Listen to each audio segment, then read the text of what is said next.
गर्व येऊ देऊ नका, अभिमान येऊ देऊ नका, अहंकार येऊ नका, घमेल येऊ देऊ नका. अहंकार, घमेल आणि गर्व हे तुमच्या स्वतःला तर नाश करण्याकरता आहेत, पण समाजामध्ये तुमचा नावलौकिक या पद्धतीने वागले, या पद्धतीने म्हणजे नावलौकिक तुमचा आमचा कमी होऊ शकतो. हे ध्यानात ठेवा.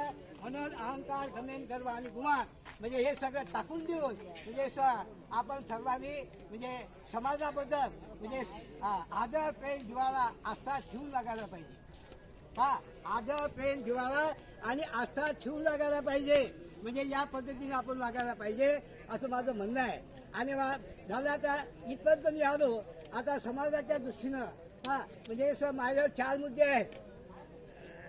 समाजाचं संघटन, समाजाचं एकत्रीकरण, समाजाचं रक्षण आणि समाजाचं रक्षण करत असताना म्हणजे शांततेचा मार्ग अवलंबून आपला हा समजा गुरुमार्ग आहे.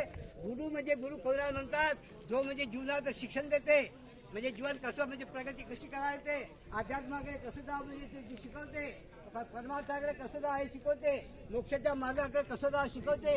लोकांना अशा प्रकारचं ज्ञान देण्याचं, अशा प्रकारचं म्हणजे द्यावं अशा प्रकारचे गुरु शिकवत असतात. आणि म्हणून आपला हा नाथसंप्रदाय गुरुमार्ग आहे.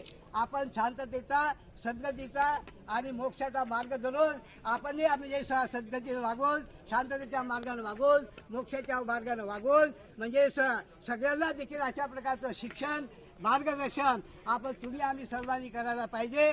समाजाचं संघटन कसं, तर माझं म्हणणं असं आहे की प्रत्येक समाजामध्ये 12-12.5 जाती आहेत. प्रत्येक समाजात 12-12.5 जाती आहेत. आणि त्या जर समजा जाती आपण 12 जातीचा समजा एकत्रित केला तर मी म्हणतो महाराष्ट्रात आणि विदर्भात, पूर्ण भारतात, पूर्ण जगामध्ये समाज हा लहान नाही आहे. समाज मोठा आहे. समाजाचं एकत्रीकरण केलं, संघटन केलं, समाज लहान नाही आहे. पण त्या मार्गाने लागा. हसी मजाक टिंगला करू नका. त्या मार्गाने लागा. तुमच्या मुलाबाळांना सांगा, माय बहिणींना सांगा, घराचे वातावरण निर्माण करा. म्हणजे समाजाचं संघटन, समाजाचं एकत्रीकरण आणि समाजाचं